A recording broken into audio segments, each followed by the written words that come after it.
Wonderful. Well, it is right at 8:05. So we're going to go ahead and get this started because we want to make sure that we leave time for you all to be able to ask us questions and engage with us. We're super excited to talk to you all tonight about how to maximize your summer. It is summertime. It is summertime. So for those of you who finished up the semester, we've got a couple new doctors on the phone tonight that are going to share their tips and tricks of having come through the coach program with pills. But also, we just want to hear some questions that you all have, but we're really going to talk about how to maximize your summer. So super excited for you all to join us, and we're going to go ahead and get started. So before we kind of kick this off, I want to give you at least a little bit of background about pills and why we're so excited to share and tell our story tonight. The pill purpose for pharmacy initiative leaders is for us to be able to achieve at every stage. You will see it all the time on our mottos and all of our hashtags because we truly believe that pharmacists are going to make a difference throughout the world. We are here to empower underrepresented individuals to succeed at every stage of your pharmacy journey through authentic support and connection. We always talk about how much of a family we are. And how it's really like it's a huge community of a family. So you will get to hear us talk and joke together because we've gotten to this point of getting to know each other. But in talking about the purpose of being at every stage and achieving at every stage, our vision is to exponentially increase the diversity and inclusion of pharmacists, both locally and globally in all facets of healthcare. We know that pharmacists literally make a difference throughout the continuum of the healthcare pendulum, but we know how important we are everywhere. And our mission is to illuminate, cultivate, amplify, connect, and build at every stage. So that's a little bit about the pharmacy initiative leaders. So again, we are super excited to talk to you all tonight about how to maximize your summer.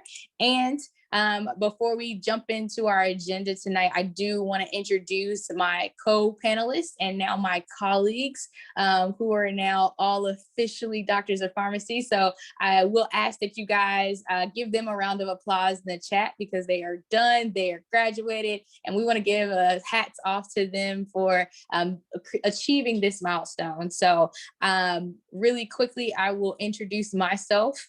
My name is Chelsea Sumner. I'm a PharmD. I graduated from the University of North Carolina at Chapel Hill, go Tar Heels, in 2019 before completing the Visiting Scientist Fellowship at Iyile Lilly and Company in Pharmaceutical Project Management from 2019 to 2020. And I am now on my second marketing role as a brand manager for U500 within the Lilly USA, the USA affiliate. So that's a quick introduction for me, and I'm going to turn the spotlight over to Jennifer to introduce herself. Excuse me, Dr. Nguyen, please introduce yourself.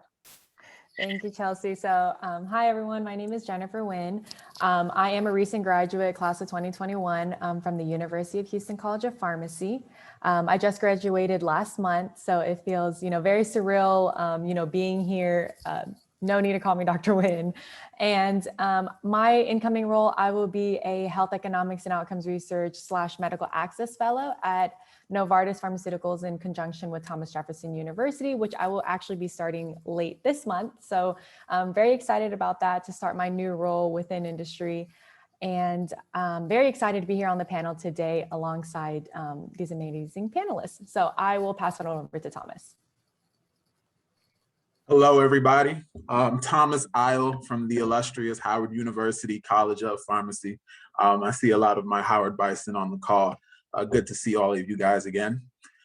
Recent graduate as well. The whole Dr. Iyile thing doesn't yet, sound right, but getting used to it. I have recently started at AbbVie in Regulatory Affairs US at Pharma as a manager, and I am currently supporting their immunology portfolio. So excited to be on the call and excited to engage with everybody today.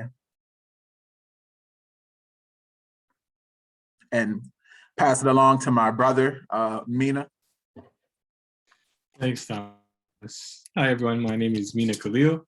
And I'm also a recent graduate, the class of 2021. I graduated from Notre Dame of Maryland, and I'm going to be completing a fellowship. It's an HEOR with Bayer and in conjunction with Rutgers. I look forward to answering all the questions you guys have today. And then I'll pass it over to Leah. Thank you. So my name is Leah Stevenson, and I also just graduated last month on April 30th. And the only one who's actually called me Dr. Stevenson is my parents.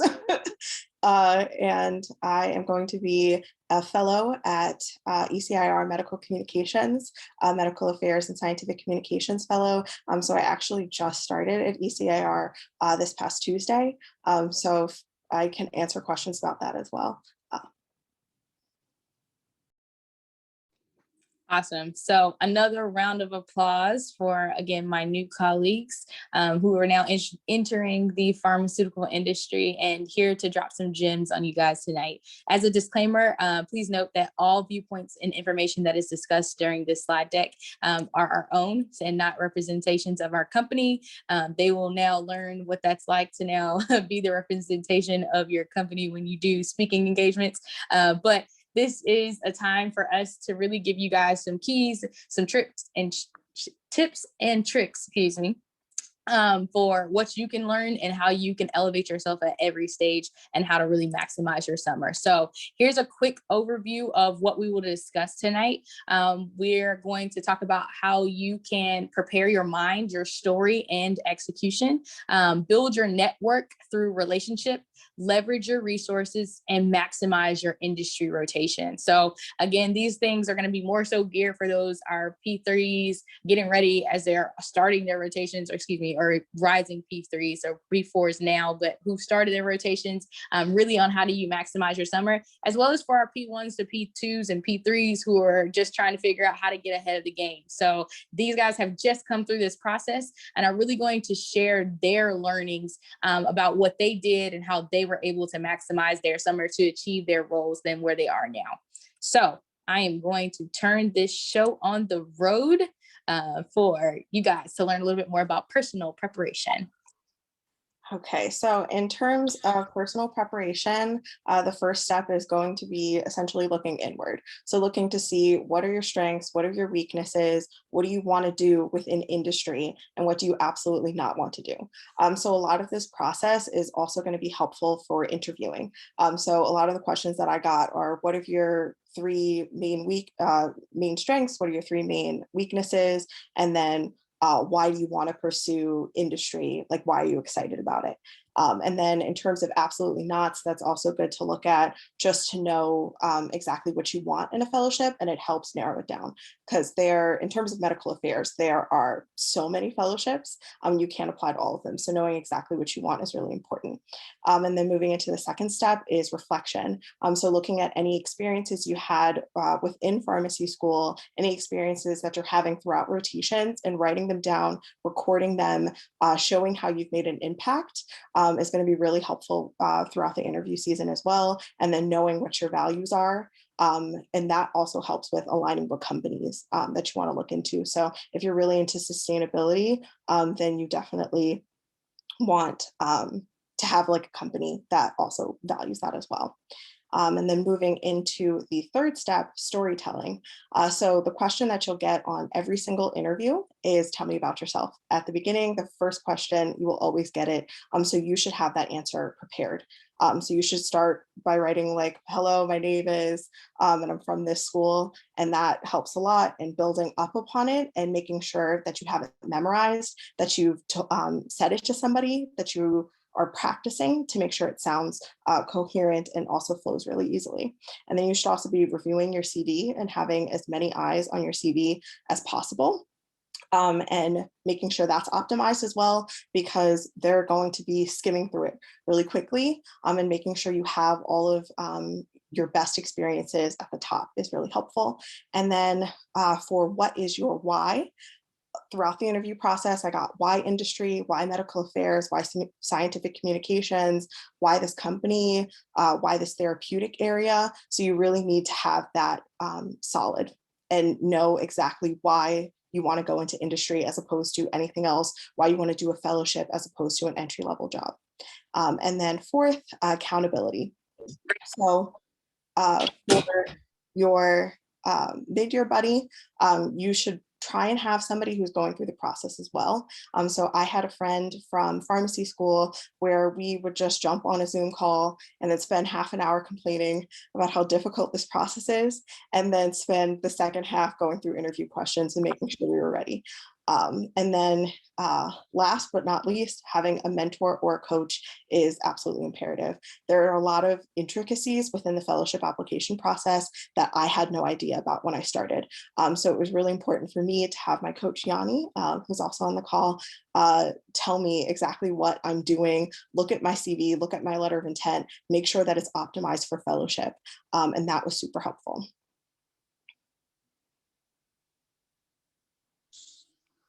Awesome. So I also want to let you guys know that we will be monitoring the chat. So feel free to drop any questions there. And when we get to the end of the presentation, we will make sure we get all of those questions addressed. So now we'll shift on to building your network. Okay, so I have this slide. So when we're talking about building your network, with now everything really being virtual, this also includes like your social network as well. So this includes like LinkedIn, as well as like one-on-ones and things like that. So the first bullet point is reaching out to current fellows. Right now, you probably don't know who the incoming fellows are, hasn't been released on brochures yet, but certainly you can look at the 2020 fellowship brochures, which are available. If you don't know, IPHO has like an actual fellowship catalog, which is free for members and non-members. And I think this is a great starting point for P4s to just look at last year's brochures, and then it'll be updated with this year's brochures. And you can start looking at the fellowship brochures to, one, identify who those current fellows are, and maybe if you're really interested, start reaching out to those fellows and ask your questions.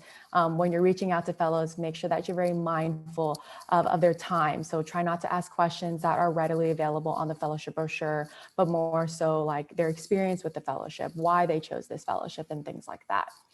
Start drafting that list of fellowship that you're interested in. And once you've kind of narrowed down which fellowships that you are interested in, I grabbed this tip from the webinar when I attended last year as a P4 and created this mid-year cheat sheet.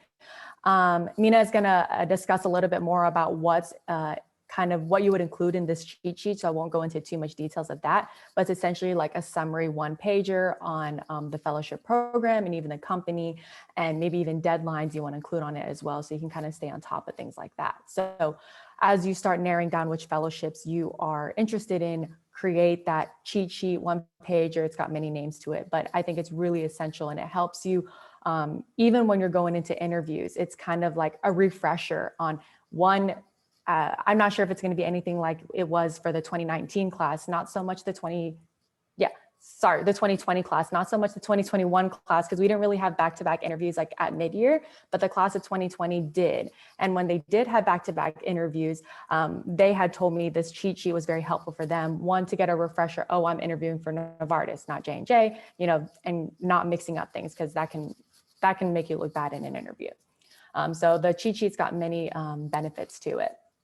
Next one is just familiarizing yourself with pharma lingo. So if anything pharma loves, we love acronyms. We love just, some people make their own acronyms. So for me, I think HEOR had a lot of acronyms at first, like a BIM, or people call it BIM, or a CEA, or like I'm sure Mina knows all about them too. So like it's familiarizing yourself with whichever kind of functional area you're interested in, and know all those, not necessarily know them, but be familiar in a sense where it comes up in like a happy hour or during your receptions or during your interviews, that you don't really have to ask, but it shows that you know those kind of their language, and you can kind of speak to them on their own language. And then clean up your social media. So that's a very big thing. Having a social presence is great, and you want to make sure it's a positive social presence. So this not only means Facebook, Instagram, but also means your LinkedIn. So Facebook and Instagram, those are more for your social ones. So make sure that I'm not a fellow yet, but I've heard that fellows during the interview process, they may look at your social platforms if they're public and things like that. So you just want to make sure you're presenting yourself in the best manner and professionally. So clean up your Facebook and Instagram in those sense. And then when I say LinkedIn, obviously that's always going to be professional. But when I mean when I say LinkedIn is like, is your profile up to date? Kind of make sure your headline is nice and clean. There's also like a bio if you wanted, you could really update that and let them, you know, anyone who's looking at your profile that you're interested in pursuing the pharmaceutical industry, fellowship, and so forth.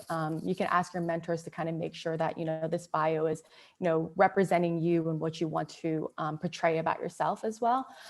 Because I know for a fact that they will probably look at your LinkedIn and you want, like whenever they glance at it, that it looks professional and clean and it kind of gets to the point. And that bio, I heard from a mentor and I updated mine, made a nice like 2 to 3 sentences about me, what I can bring to a certain company or program, as well as what I was looking for post-graduation. And I think that's really all I have to say about building your network. But it's definitely very important, both you know, in person as well as virtually, because we are now in a very virtual world. Thank you, Jennifer. Great tips and tricks there. Now we're going to switch to draft your cheat sheet. All right, you guys, just to echo a few things that Dr. Winn has mentioned. After a few of my interviews, I noticed some people I just interviewed with who were looking at my LinkedIn. So I'm sure if people look at your LinkedIn, they're probably going to check other social media platforms. So I just wanted to echo that one more time, just be mindful of what you post and what you have up there and make sure it's nice and clean or private. So back to the cheat sheet that Dr. Winn also mentioned. On the left-hand side, we have the basics. And then on the right-hand side, we have the unicorns. We all want to be unicorns in this school. So let's pay attention to everything here. On basics, you want to know the CEO. It's not that crucial to know the CEO. It was never mentioned in any of my interviews, but it could come up or the name could be thrown at you. So it's good to kind of familiarize yourself with who the CEO is. Also, location is very important, especially if you're geographically limited. You don't want to waste your time and apply and look into things and keep reading if you're not willing to relocate to that area. So take a look, know what programs offer what, and where they're located. Another big thing is their therapeutic area. Some fellowship programs don't have a designated therapeutic area. Some are like very focused on oncology, some cardiology, etc. So if you want to go into a specific therapeutic area, you can look into that. If you want to keep it open, you also want to familiarize yourself walking into the interview, knowing what the fellowship is all about. And why the company is also a very important thing, because they're going to ask you, I was asked that many times, why our company and why our program? So aside from the mission and values, you want to also look into the brochure and just to read up and see what they offer that's compared to a different company. Because I was also asked, like, why our company compared to so-and-so since you're applying there. I had a few questions. I applied to the Rutgers program, and then in one of the interviews, I was asked, why would you choose us over so-and-so companies since like you applied there? And then you have to be able to pick out the differences between what their fellowship offers versus other programs.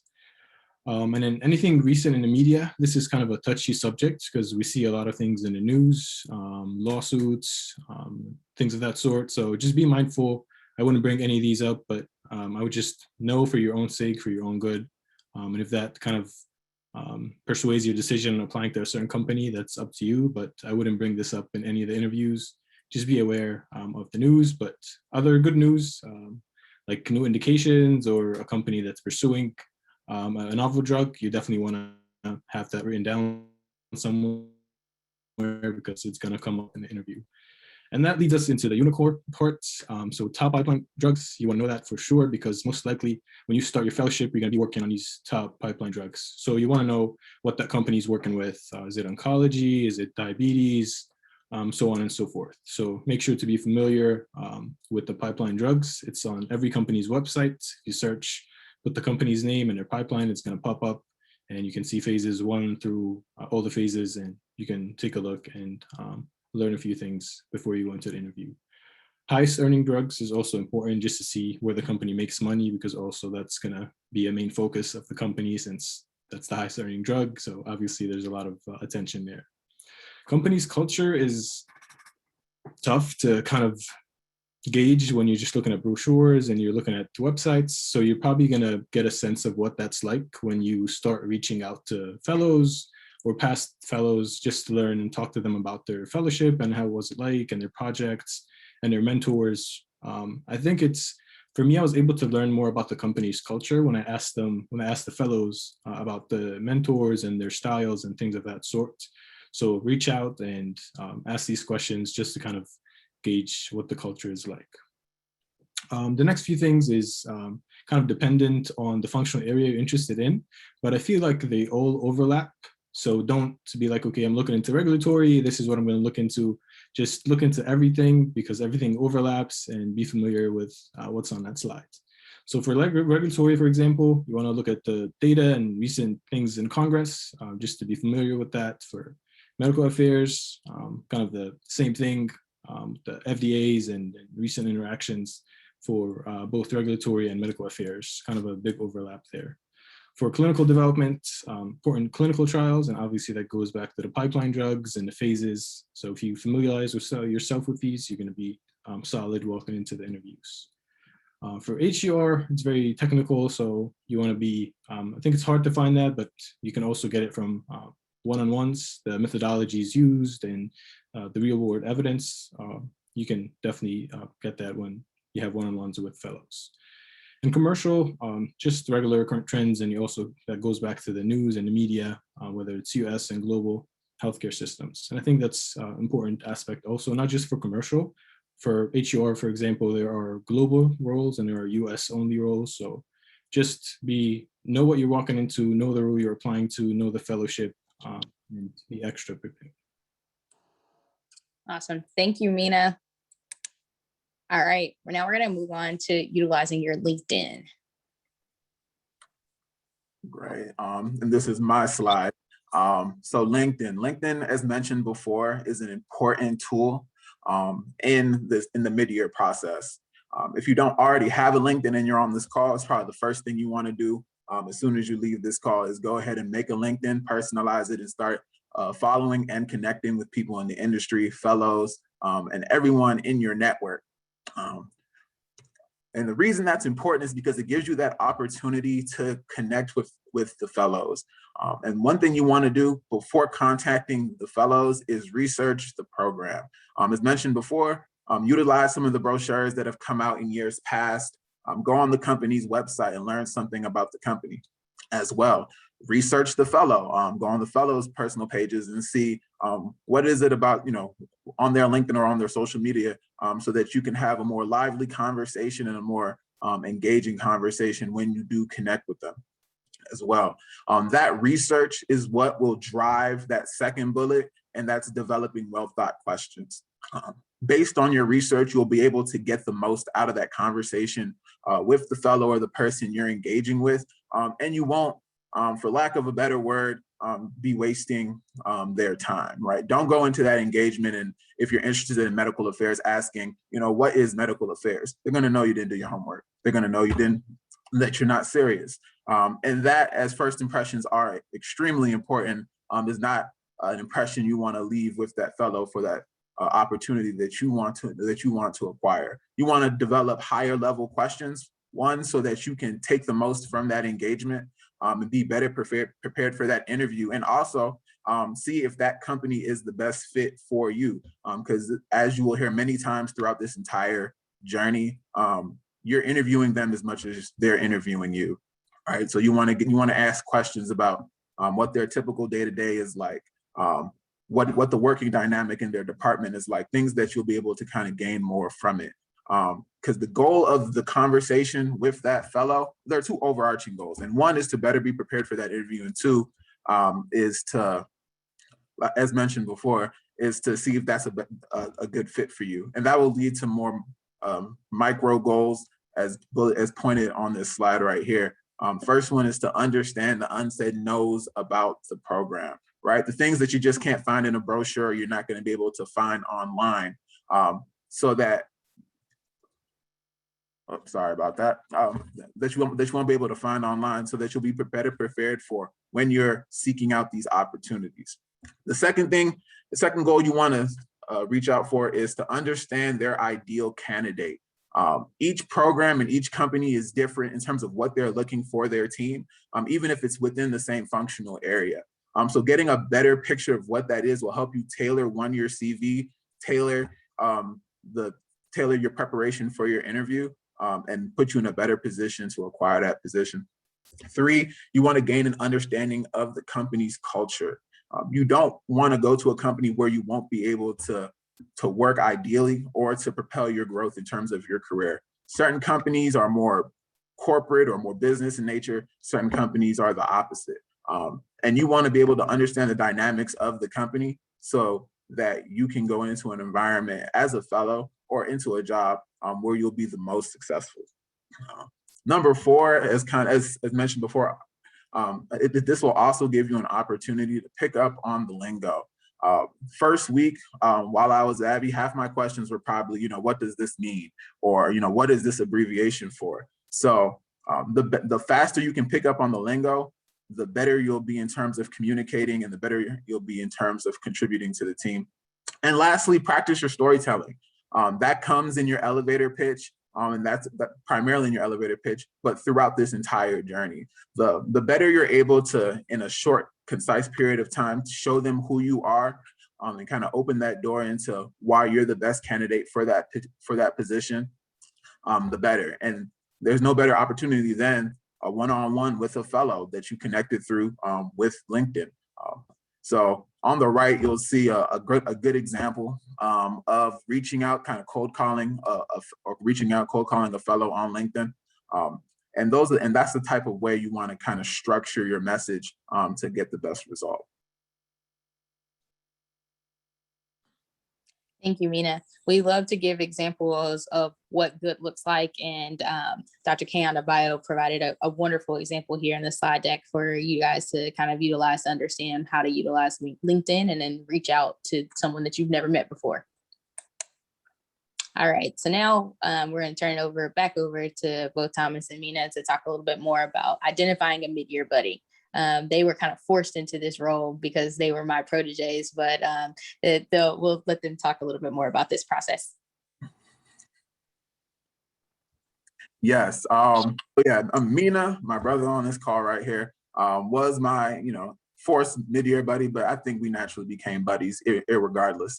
And our working together towards achieving our goals throughout this journey was pivotal in acquiring the positions that we acquired.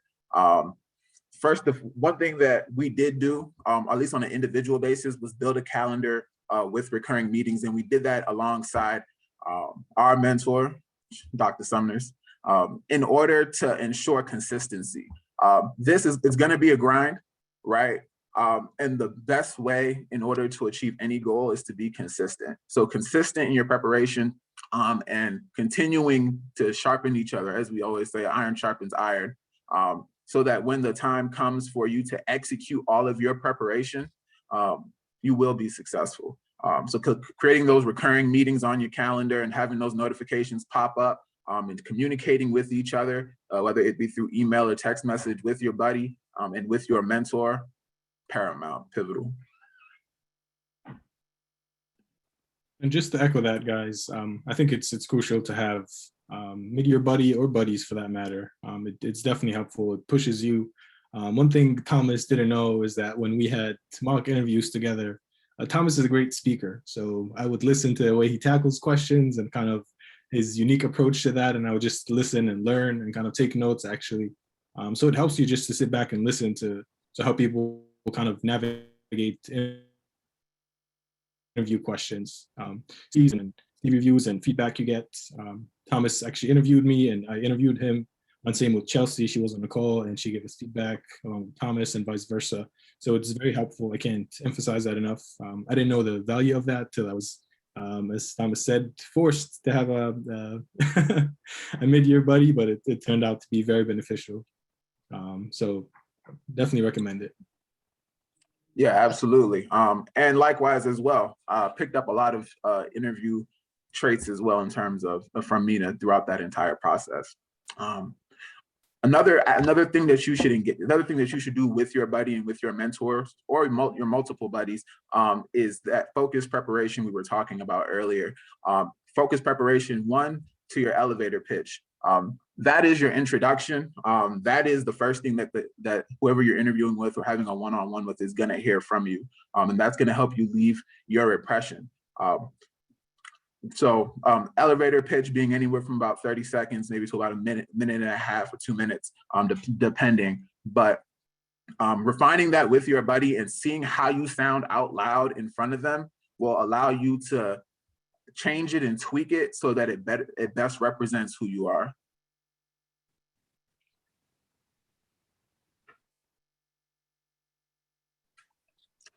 Number two, focus preparation on your CV review and feedback. You're gonna go through many cycles of your CV. My first CV, there was more red on my CV than black and white because my mentor tore it right up, right?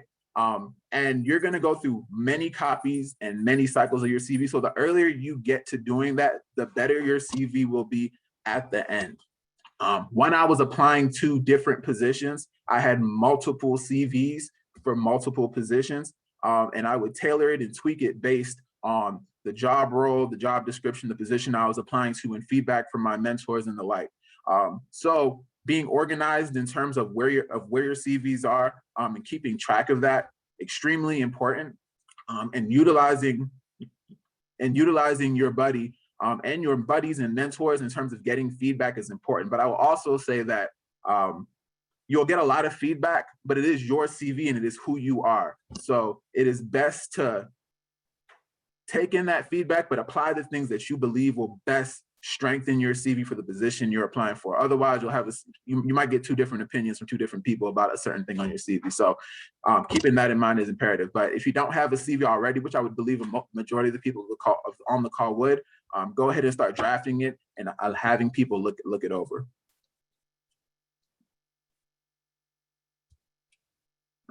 Right.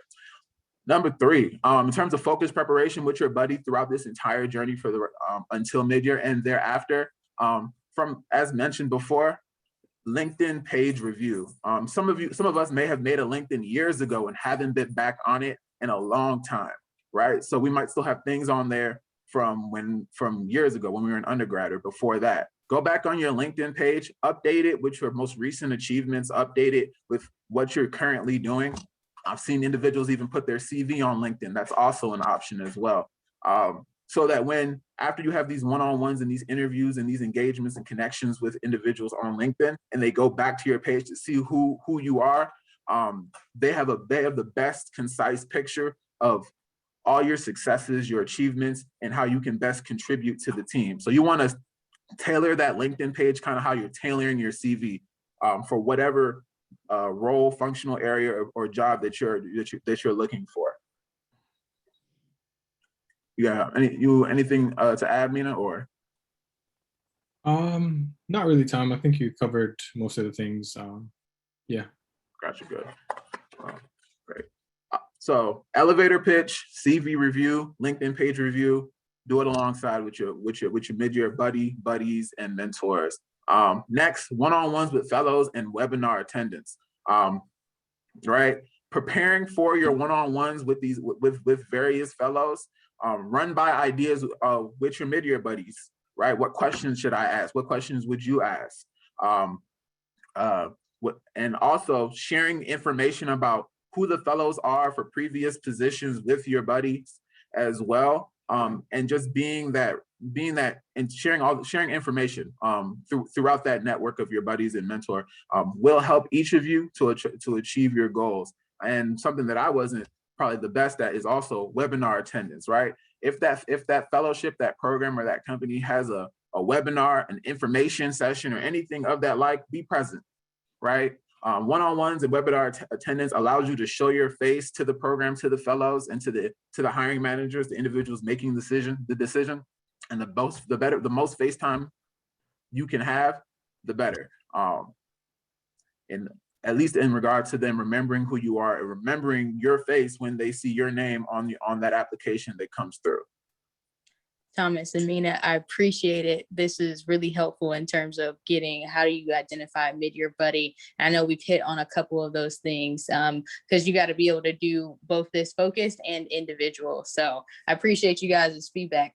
And we're going to go ahead and hit the industry rotation so we can get to the panel discussions. I see a lot of questions in the chat. So we're going to run through these last couple of slides, but really appreciate you guys really diving into your experiences. So in terms of industry rotations, you should always be entering it with some goals. So have out what experiences you want, what you want to be able to put on your CV, any strengths that you have, what you want to improve on.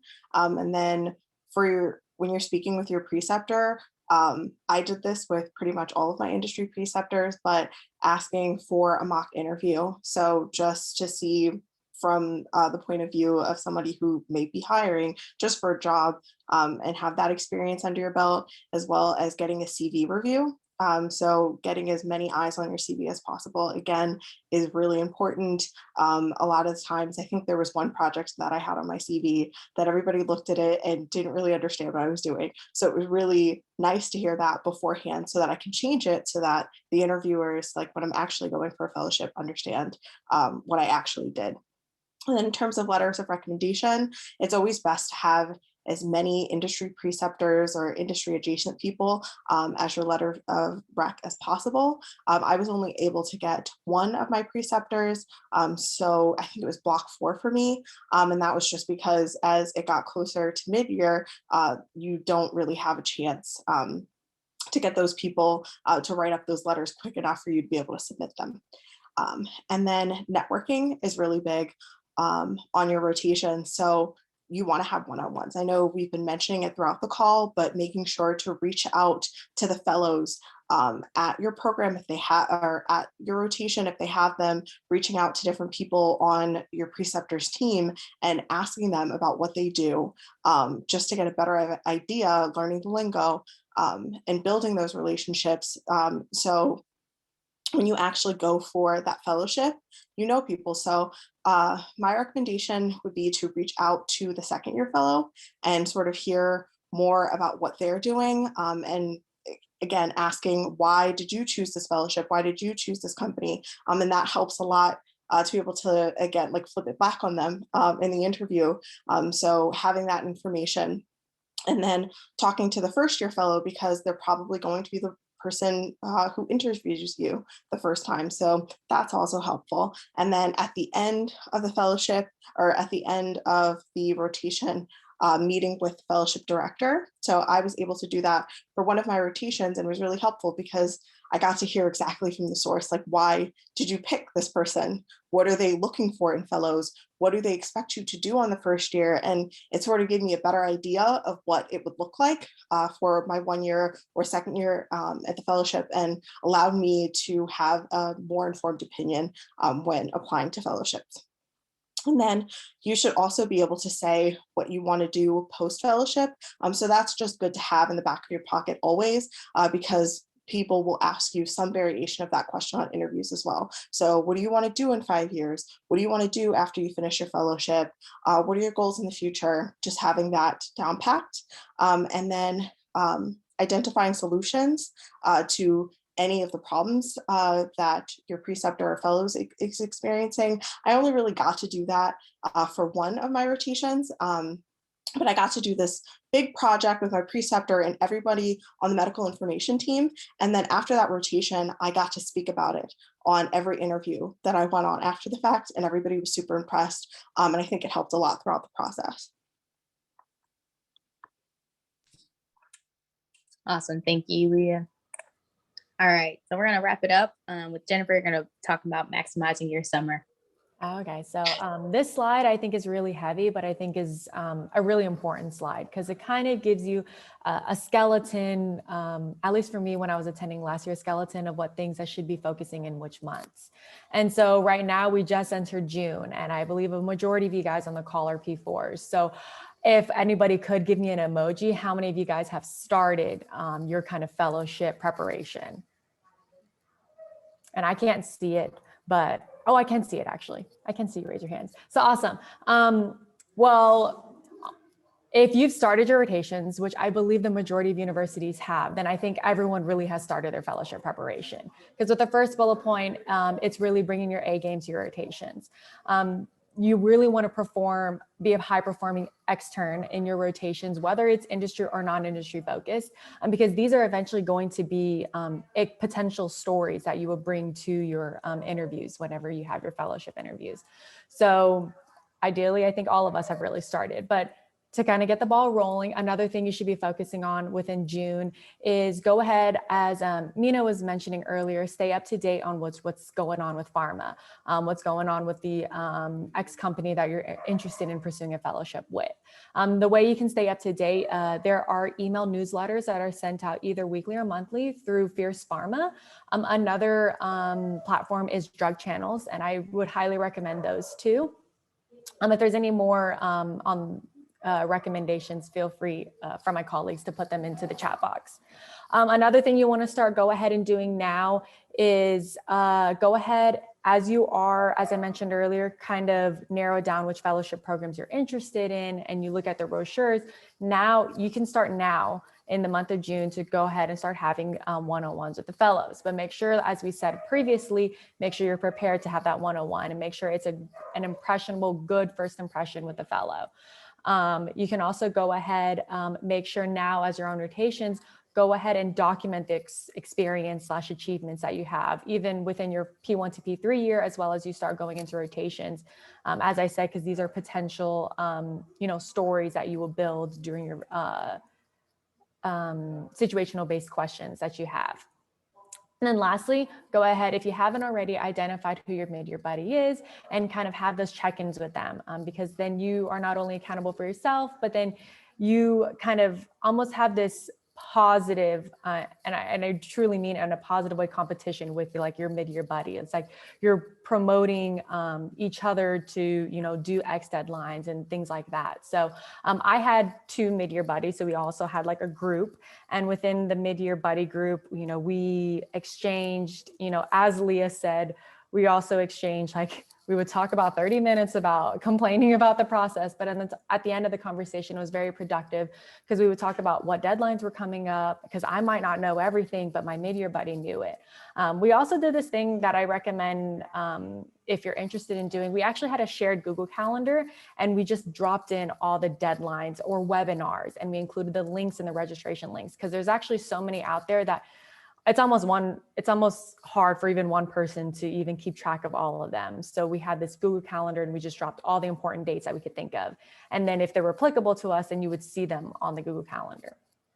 And then going into next month, so July, during the whole month of June, as well as all through P1 to P3 year, you kind of started crafting your story. So then you start solidifying your elevator pitch. You start solidifying your tell me about yourself, which are 2 very different things. And I did not learn that until P4 year. And then, you start talking about those 5 to 7 stories that you really want to elaborate on and that you can tweak to answer any sort of situational based question. You start drafting your cheat sheet that we mentioned earlier, or that 1-pager. You're continuing to read the brochures. I don't think the 2022 for your class might be out in July yet, but it could be. So you start looking out and keeping an eye out for them. Go ahead and start creating your fellowship Google Drive, which will include downloading those brochures. It will include all drafts of 1 through 20 of your CV. It will include your interview notes, your one-on-one notes that you have with fellows. So that way, when you have that follow-up or whenever you meet them again, you can kind of review your one-on-one notes and remember what you talked about and even bring it up again to follow up in that conversation. And then go ahead and start drafting your CV. The month of August, this is when you want to start narrowing down what your fellowship programs that you're really going to apply for. So mine started out with 25 programs, and I was just interested in all of them. And then, after speaking with my mentor, and then after speaking with fellows within the program, I kind of narrowed down which one there's no set number that anybody really should apply to. I've heard the general number is anywhere between 6 to 10, but you don't want to apply to too many because you're spreading yourself too thin, but you don't want to apply to too little because then you're not, I guess you're not casting your net big enough out there. So there's not a set number, but 6 to 10 is what I've heard. So start narrowing down your target programs.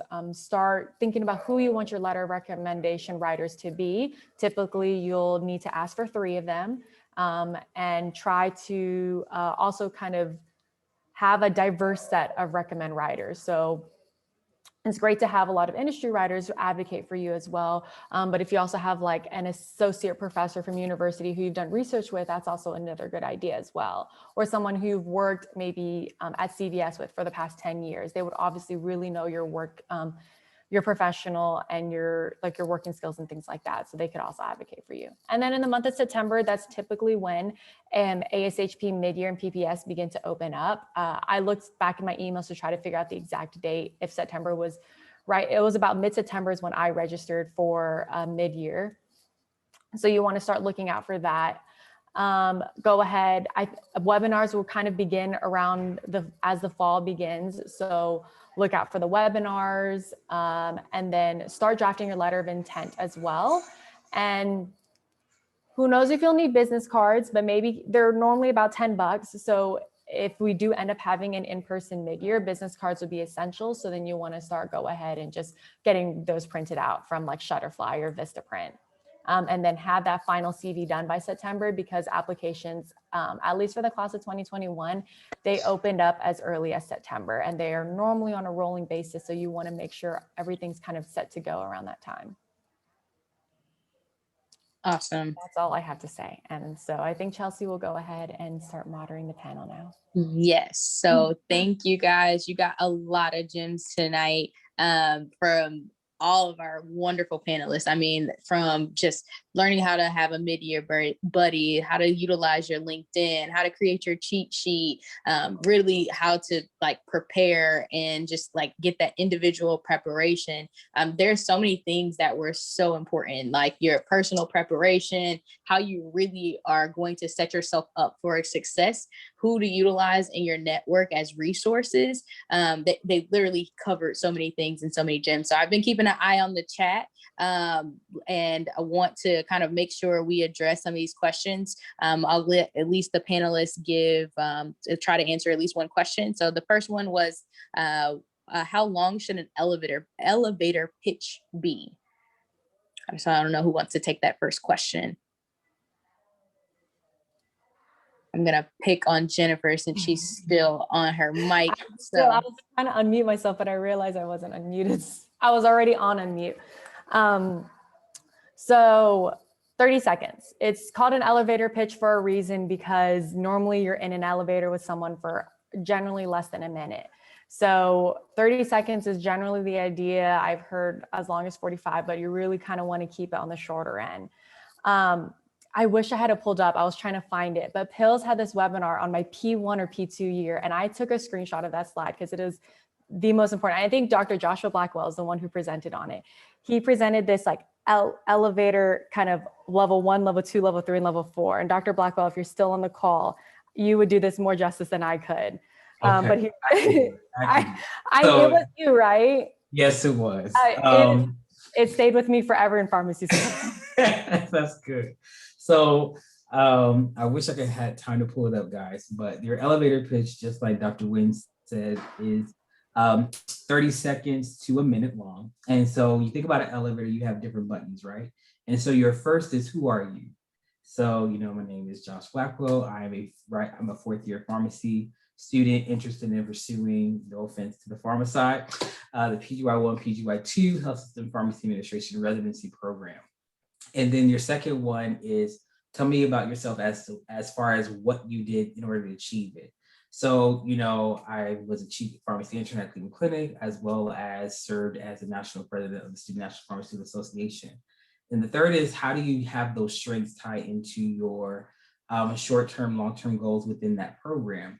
I noticed that your program serves the underserved. You are a county hospital. And so that really resonated with me through your like rotational descriptions, things like that. And then that fourth button is kind of tying it all together, as far as, I'm kind of like paraphrasing what I do, but your fourth and fifth buttons are basically like tying everything together. So this is why you are excited to be a part of this journey. You have these strengths, you have these skill set, and you look forward to being a part of their program as their incoming resident or fellow. So basically you're just building yourself up, showcasing your short, long-term goals, strengths of who you are, and then why those strengths fit into that program. So that's the elevator pitch. there you go. You got it. Thank you, Dr. Blackburn. You got it from the king himself. And just to piggyback off of that, I saw Yanni put in the chat, the difference between an elevator pitch and the tell me about yourself question that you answered. Mina did a really great job of just kind of giving a brief overview of that. So I'm just going to read it out loud. The tell me about yourself question isn't your life story. It is ultimately why you're interviewing with that company and how what you've done to get there and why you're the best candidate. So connect that story and all the keys that Dr. Blackwell just said, and you'll be able to really kill both of them. So there are distinct differences in the two, but we want to make sure that you guys know and understand kind of when is the appropriate time and place to use either one. So there was another question about, sorry, I lost it. How important is it to also have a resume on top of having a CV?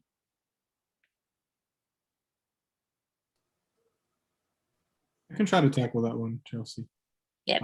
So it kind of depends on the program and the fellowship you're applying for and what they ask for. But ultimately, the fellowship route and the pharmaceutical industry route, the CV kind of breakdown is very different than residency. For residency, it could be a very long, detailed CV, but from a pharmaceutical industry standpoint, it's kind of condensed. You want to highlight the industry rotations, or the research projects that you have, and kind of laid out down that way. Some programs wanted a CV, some program wanted a resume, so it kind of depends that way. But I wouldn't say having one on top of the other provides any additional benefit, in my opinion. Awesome, thanks, Mina. Brittany Lomax, I'm going to call you out for a second. If you will come off of mute, because your question was, is it possible to get an example of a well-defined goal? And to me, that's a really broad question. So I just want to make sure we're adequately answering that question if you're still on the call. I'm still on the call. A lot of people have been asking me lately to come up with a list of goals. And what I'm trying to get at is, are you talking about SMART goals as being well-defined? Like, what exactly is a well-defined goal? And then can I get an example of one? Does that help? Yeah, I think that gives me the clarity. I just want to see which one of our panelists want to kind of tackle that one. I would love to tackle it, but I'm still confused, to be honest. Okay. Okay, for me, I think, and I could be interpreting the question differently. When I want to define a goal, when I'm trying to think of a goal I want to do throughout the rotation, because I think that's when we were talking about the slide. Like, I think that's the slide we're referring to. It's a tangible goal. So I was trying to identify a tangible goal I could reach within the 5-week time period, because we don't have very long rotations. So for example, for me, I didn't have an industry rotation, but I had a managed care rotation at Humana. So a goal for me when I was going into this rotation was I wanted to present at P&T committee, at a monthly P&T committee. And so while that sounded very simple, it had many micro deadlines within it. I had to do a clinical review of the drug, and I had to become like a drug expert within the said drug and do the clinical review and like the, and things like that. So that for me was what my kind of defined tangible goal. I hope that answers your question. That was pretty helpful. And then it also was a talking point for me. Like, I wanted to talk about this in interviews for my fellowship and things like that. And they were interested in like hearing what entailed in my preparations for it. So when you're thinking about what goal you want to identify for the industry rotation or whichever rotation it may be, kind of think about how can I tailor this to kind of bring it into discussion when I have my fellowship interviews. Yeah, go ahead, Mina. I'll just add one more thing. One of the goals I had since the only pharmaceutical industry rotation I had was completely virtual in the beginning of the pandemic. My goal was to simply have at least one-on-one every week with a different functional area other than the one I was rotating with, just to gain an understanding of what every functional area offers. So it could be like a goal like that, just to set for yourself. It could be publishing in the hospital's newsletter if you have a clinical rotation. something like that. So it depends on what you want to set and how that can be transferred into the fellowship or into the functional area you plan on applying to. Perfect. Thank you, guys. Our next question was, how would you tailor this industry rotation to students who have all clinical and community rotations? And I know, Mina, you kind of hit on that right at the end of if you have a more clinical rotation track without any industry experience, what are some ways you can kind of tailor your experience? Sure. So I was still on the fence also in the beginning of my AbbVie rotations. So I did have a clinical track at Johns Hopkins, and I had one industry rotation, but I chose the fellowship route, obviously. But one thing you can do is during these rotations, you can ask for projects that kind of go hand in hand with what you plan or what you're interested in. So I was interested in business and health economics and the cost effectiveness and waste analyses and things of that sort. So I made my interests very transparent with my preceptors early on. And I told them, I'm still on the fence. I'm not sure if I'm going to apply to residency or fellowships, but here are my interests. And ultimately, as you move on, your preceptors have a ton of projects they're working on. They can put you on one project, and it can turn out to be something that's very transferable to what you're applying to. It happened to me a few times, just by being honest and transparent. You can pick up on medication use evaluations. You can do those on every single rotation. It's a bit extensive, but it helps. It opens your eyes to different aspects of the healthcare system. Yeah, I think these are a few things I did kind of just to help myself be prepared for fellowship while having a lot of clinical rotations compared to industry rotations. I hope that helps. If any of my colleagues want to add anything, please have it. Something transferable with your clinical rotations that you will very likely do in your industry rotations is presentations. You will do them in any setting. So like being confident with the presentation skills, as well as making, like, for lack of a better words, a pretty slide deck and an engaging slide deck is transferable across clinical and industry. Great points there too. Absolutely. Yeah. Go ahead, Leah.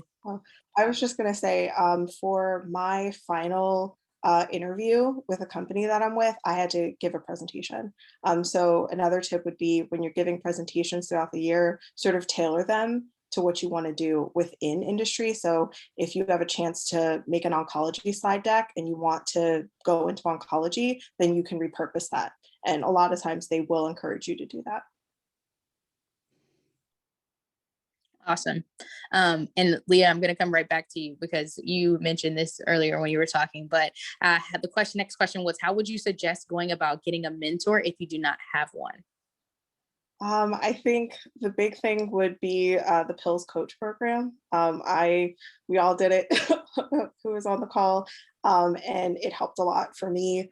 I got to ask Yanni any questions that I had. I'm sorry. And she went through my CV, my letter of intent. We did a bunch of mock interviews. So that was super helpful. If that doesn't necessarily work out, I would recommend reaching out to somebody who's like a year above you at your school. So I had a bunch of people who graduated the year above me who ended up going into fellowships. So you can see I went to the University of Pittsburgh, and we have like a very heavy presence at BMS.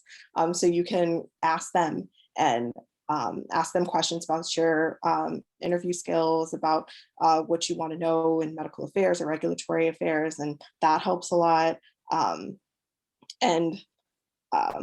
I will also say, if you do one-on-ones, that was the other thing I wanted to mention. I ended up doing a one-on-one with a fellow where I was interested in the program, and at the end, she was just like, if you have any questions, like, feel free to reach out. So that's another way you can get a mentor.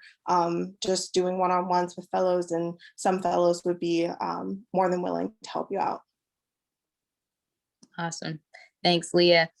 So there's one question that I will just kind of directly answer really quickly. That was, that our industry PharmDs required for the recommendation letters submitted as part of the fellowship applications. That is not a requirement. You guys can correct me on that, but I'm pretty sure that that's not an actual requirement, that your industry applications have to come from a PharmD within the industry. You may have preceptors that have different backgrounds that serve as your preceptors, but that's not a requirement. The next question that I had here was, why did you choose a fellowship over an entry-level job? And so this one of you guys, Mina, Leah, or Jennifer, I would like you to answer. And then Thomas, I would like to hear your perspective. And I know we're right at time, so if you guys right in an hour of our time, we've got 2 more questions, but want to make sure we get to those last 2 questions if you can stay on with us for just a little bit longer. I can answer. Oh, I'm sorry, Jennifer. Do you want to go? Leah, go ahead. I will answer this one because I actually ended up talking with the second-year fellow at my program, and he told me you should be prepared to answer that question. And his explanation, which I really liked, is when you start at a job, that is where your starting point for where you're able to build off of. So you're going, and it's less of a teaching thing and more of, this is your job, you need to complete these tasks. Whereas a fellowship is more of a learning opportunity, and you also get more experience. So I will just say, in terms of my fellowship, like when I was talking to that fellow, he was like, okay, in a normal fellowship, you get 3 years of experience, but within this agency fellowship, you'll get 5 years of experience. So you get to jump a few rungs after. And I saw that actually within my program. One of the fellows, who she would be finishing her 2nd year of the fellowship this month, she is now a medical director. So straight out of pharmacy school into the fellowship, 2 years later, she's a medical director. And that had a lot to do with the fellowship and being able to get that experience and that teaching opportunity. Thanks, Leah. All right, Thomas. From the other perspective, we have a huge diversity in our panelists tonight, so you guys are getting some gems. Yes, absolutely. You know, a lot of what has been said is absolutely correct. I think a fellowship opportunity definitely gives you the opportunity to learn and to learn along the way, and then jump right after. I would say that in terms of picking a job right out, it kind of just depends on what your goals are. If you have a plan for kind of what you're focused on, exactly what you know exactly what you want to do, and what you're trying to achieve within a specific role, you can achieve that with a job or with a fellowship. Me personally, I went the job route because usually fellowships are done late in the year, around December, January, and then hiring comes right after that. I decided that I wanted to go into this job because I had a plan for how I wanted to pivot off this job into what I wanted to do later in the industry. So you can't really go wrong either way. I think it's just dependent on where the opportunity is, and what your plan is for yourself in the next 2, 3, 4, 5, 6, 7 years. All right, thank you both. Our next question is, how did you figure out your why?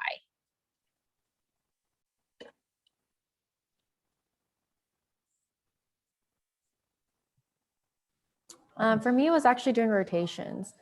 Well, kind of. So it was basically, I was in a specialty rotation, and there was a $60,000 drug, and the patient couldn't afford it, and they just needed 1 pill of it. And I was devastated that like it's just this 1 pill that could cure, essentially cure their infection. And so being in that HEOR is very kind of, what I had to do is essentially, I had to reach out to the pharmaceutical company who manufactures that drug, and I had to promote and advocate for the patient. Right now, I can't think off my head. I'm like having a real big brain fart right now, if someone can help me. It's the department, the patient access department. I know there's a name for it in certain companies, but we had to reach out to that department, and we had to explain what the situation was, what the patient was dealing with, what areas could we help with the patient? Essentially, could we get a free drug or could we get a discounted drug and things like that. And it was heavily tied within HEOR. HEOR is a department which amends the clinical acumen as well as the cost effectiveness in order to kind of gain access to drugs for patients who could not afford it. Yes, patient assistance programs, PAPs. Thank you, Yanni. So we had to reach out to the PAP. And so that was like one thing that just like truly touched me during my rotation. And I was like, yes, this is what I wanted to do. I wanted to help patients just like this on a much broader scale. And it kind of tied, personally for me, my analytical skills, as well as my background in pharmacy. And so HEOR is ultimately where I decided. I think you kind of find yourself through rotations, as well as you're supposed to be there to learn, but as well as you're put in these departments you're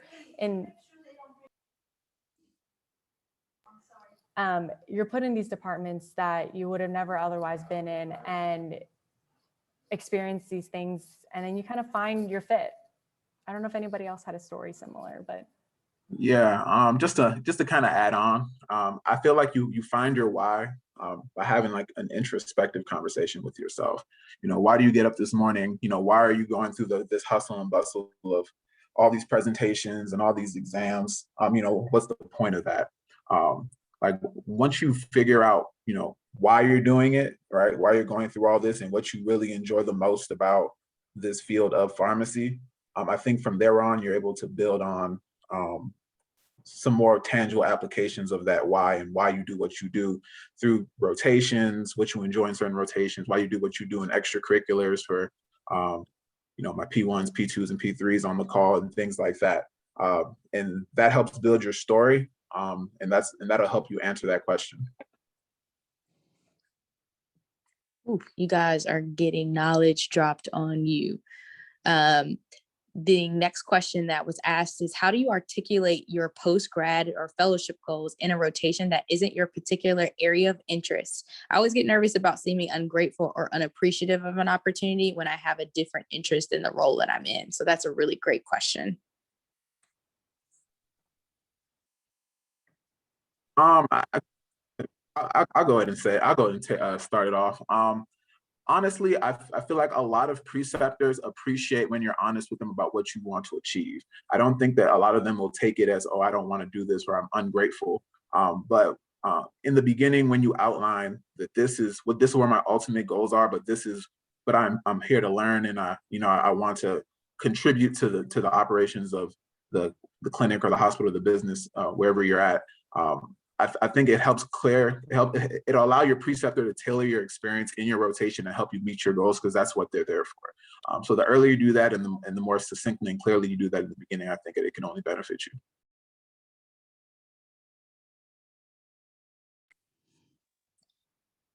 So sorry, y'all. I was sneezing. Apologies.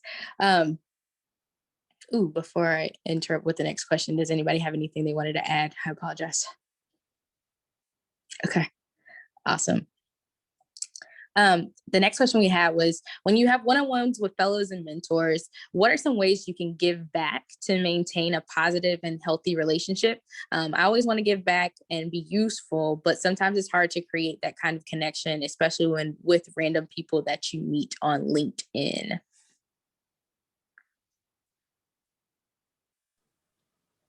Giving back by first making sure you thank them for their time. I think you should always write a thank you email.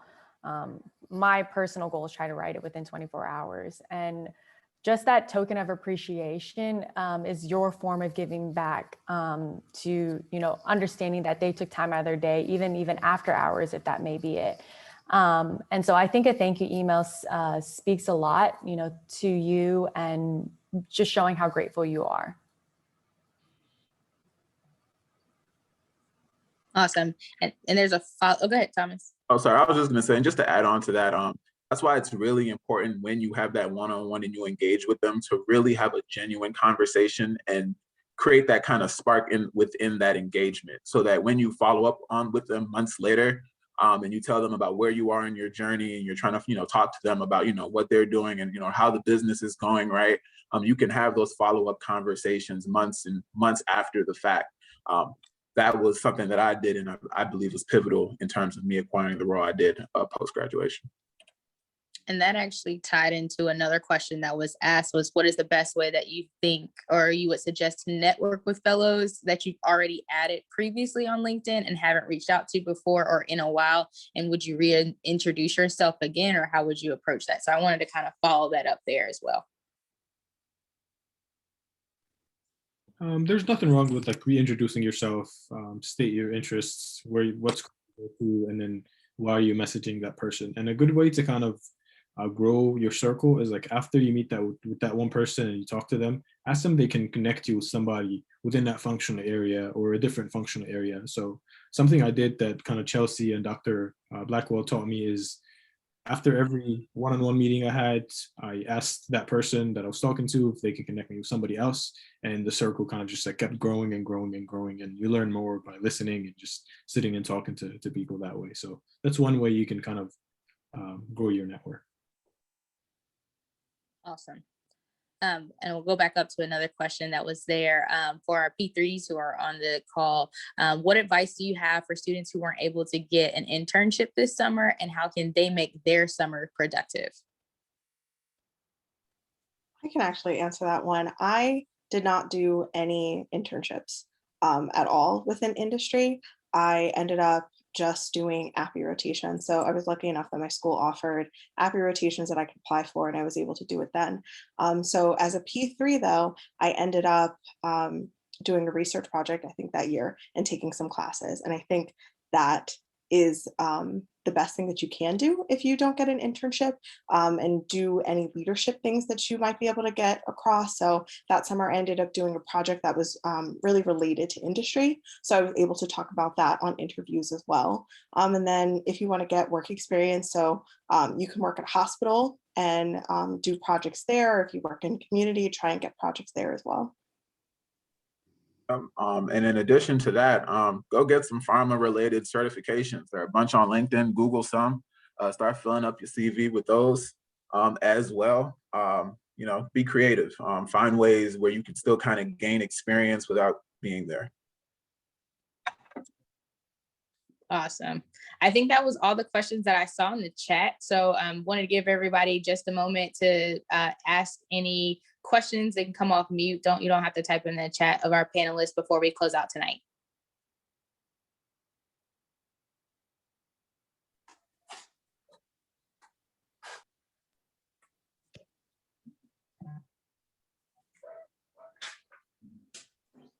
Chelsea, was the question about what do you do in a rotation that you don't necessarily is not your primary interest? Was that answered?